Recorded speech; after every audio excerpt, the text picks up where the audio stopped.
Hey guys, Goldstar here, and today I just wanted to make a quick video to try and show you some of my thoughts and decision making in the Warzone. It's going to be a video based on solos, so if you're struggling in solos and don't really know where to go, this video might help you. If you do enjoy the video and find it useful at all, please make sure to like and subscribe, and stay tuned for more awesome content, guides, and montages. Thanks, bye-bye. I just want to let you guys know I'll be playing all the clips 2 or 3 times to let you see everything. Alright guys, so this first kill is a green origin kill. This is a great floor gun to get early game. Keep an eye out for it. Quarry, great landing spot. So the reason I say this quarry spot is a great landing spot is the building I'm currently in, the factory, has a bunch of floor loot, boxes, and potentially money. Sometimes there's even a loadout buy station right next to the building, so if you're lucky enough you can get 10k real quick and get that loadout and be a monster early game as everyone's running around with their floor loot. So on this next clip you're going to notice that I'm gunning down my bounty target.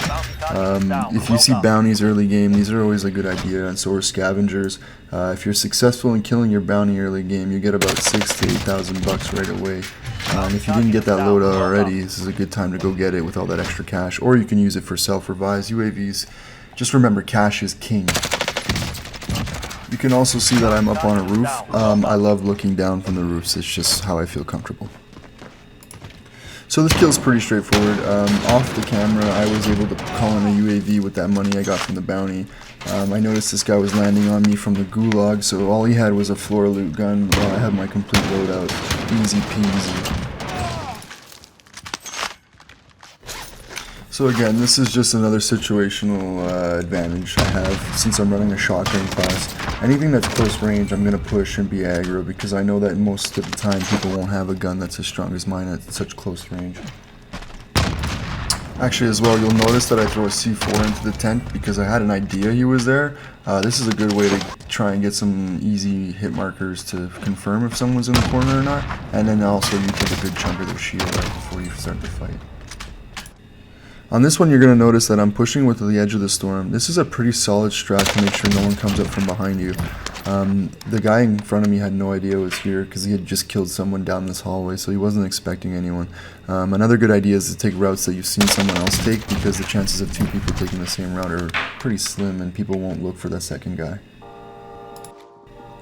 So now we're downtown. I've chosen to show you this clip as I'm holding the edge of the storm, and I put myself in a position where there's only one way to come in from behind me and only one way out the front. I hear footsteps, so I get myself ready to shoot down the hallway, and the guy comes right into my sights. We're getting into the endgame circles here, and I hear shooting around me, so I slowly make my way up to the top of the stairs and try and see without poking my head out too much so I don't get picked off by a sniper or someone who's doing the exact same thing as me. Luckily I can pick off a few guys fighting, which is the best thing you want to do in the late game, and I can get myself into another power position. So again, good positioning gets me right behind this guy and he has no idea I'm even there. This was probably the easiest kill of the game. That guy had no idea I was coming. What you can't see is I actually used my mask to take a little bit of gas damage so I could really get behind this guy really well. That's another key point, is make sure you use your equipment. If you have a gas mask, don't be afraid to use it. You have it for 6 to 7 seconds, which can buy you a lot of time to take another route that someone might not be expecting in the gas. So actually I have the last 5 minutes of the game available. I've cut out some of the waiting and slower parts, but I'm going to show you the bits and pieces that I think are really important. You'll also notice that some of the kills are going to be repeating again, but I wanted you to see the entire gameplay for the ending to see how it flows in real time. So you can see I slowly made my way through the bottom of this floor. I usually tend to crouch so people don't hear my footsteps. I've now secured this corner of the building. I have the back to a wall, and in front of me is the zone closing in. So all I have to really do is listen for footsteps and make sure no one sneaks in on me with dead silence.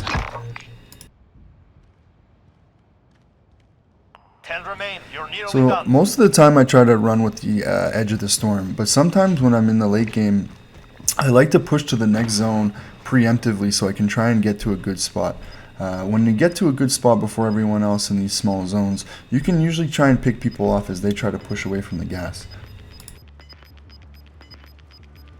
Gas is moving in. It's always a good idea to pop up the heartbeat just in case anyone who's not using Ghost is around you and sneaking up on you. I suggest running this over any other tactical equipment. It really does come in handy. So here you can see I'm crouching and moving. I'm trying to get towards this next zone earlier.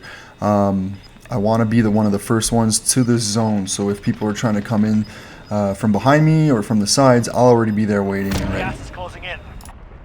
Another good idea is you want to move when you hear gunshots. That means people are firing at each other and they're focused on each other. Usually this means that you can get in, because a lot of the times what happens when people shoot is they draw attention from the other people who are looking for people to take out. You can use this as a very good opportunity to sneak into whatever hold position you want to get to.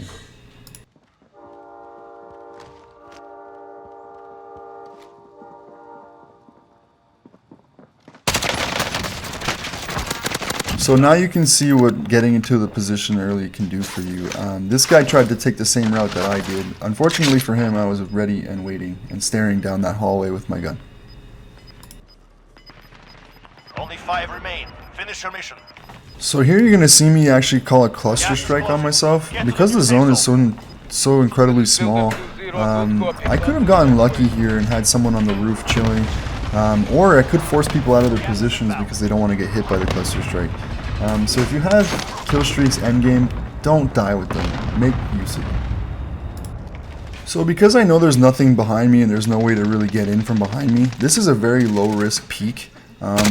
In solos especially, when the gulag is closed, you really want to be careful when you're peeking or poking your head out, because that could be the difference between a big win or going back to the lobby. So this is the play I was referring to earlier where I said I took a bit of gas damage so I could really get in behind this guy. Personally, I would never really think of someone coming through the gas to get behind me, so I doubt many other players would. This is how I got in behind this guy and got the easiest kill of the game. So now that I've taken this guy out, you can notice with the numbers at the top right that it's a 1v1 as there's only 2 of us left in the game. Based on the shooting from earlier and based on where I killed the last enemy before it became a 2v2, I had a strong suspicion this guy was straight ahead of me. Suspicions confirmed. As I look straight ahead, the guy walks right into my sight line. Inbound. Marking new safe zone. Gas is closing in.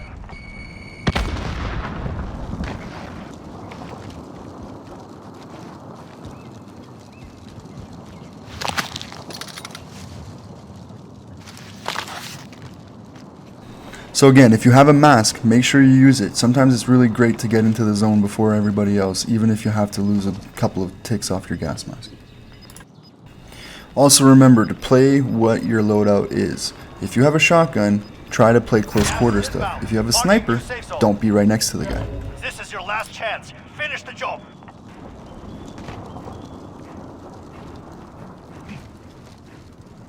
Again, you see crouching and walking. I don't want to make too much noise and give this guy a freebie because he knows where I am and I have no idea where he is. So in this endgame, I had a lot of money and we had a buy station. This is really rare, but when you have this opportunity, take it. Essentially what I'm going to do is just keep buying gas masks because this guy wants me to chase him and I'm not having any of that. I want him to come to me. Take the wrong fight. Well done. Alright guys, well that was the clip. I hope you enjoyed. If you learned anything or enjoyed the video, please like and subscribe, and stay tuned for more. Peace.